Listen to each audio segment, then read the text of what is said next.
नगराध्यक्षानंतर नगरसेवक सुनील मलगुंडेही अपात्र. ईश्वरपूरच्या राजकारणात पुन्हा खळबळ. ईश्वरपूर नगरपालिकेचे नगराध्यक्ष आनंदराव मलगुंडे यांच्या अपात्रतेनंतर आता त्यांचे बंधू व प्रभाग क्रमांक 13चे विद्यमान नगरसेवक सुनील संभाजी मलगुंडे यांनाही अपात्र ठरवण्यात आल्याचा दावा शिवसेनेचे वाहतूक जिल्हाप्रमुख जयकर जाधव यांनी प्रसिद्धी पत्रकाद्वारे केला आहे. या घडामोडीमुळे ईश्वरपूरच्या राजकीय वर्तुळात पुन्हा एकदा चर्चांना उधाण आले. प्रसिद्धी पत्रकात नमूद केल्याप्रमाणे महाराष्ट्र नगर परिषद, नगरपंचायती व औद्योगिक नगरी अधिनियम 1965 मधील कलम 44(1) अंतर्गत दाखल करण्यात आलेल्या तक्रारीवर सुनावणी झाल्यानंतर जिल्हाधिकारी सांगली यांनी हा निर्णय दिलाय.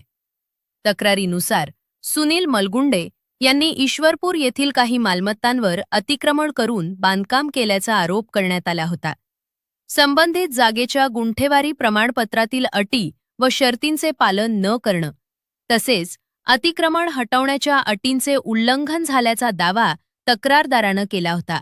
या प्रकरणात माहितीच्या अधिकारातून प्राप्त कागदपत्रांचाही आधार घेण्यात आल्याचे प्रसिद्धी पत्रकात नमूद करण्यात आले आहे. घनश्याम जाधव यांनी दिलेल्या माहितीनुसार जिल्हाधिकाऱ्यांनी तक्रारीतील मुद्द्यांचा विचार करून सुनील मलगुंडे यांना अपात्र ठरवण्याचा आदेश दिलाय.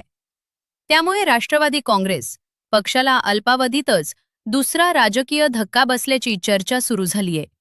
दरम्यान या निर्णयाविरोधात संबंधितांकडून उच्च न्यायालयात आव्हान दिले जाण्याची शक्यता व्यक्त केली जात आहे. न्यायालयाकडून कोणताही स्थगिती आदेश अथवा पुढील निर्देश येईपर्यंत या प्रकरणातील कायदेशीर प्रक्रिया सुरू राहणार असल्याचं समजते.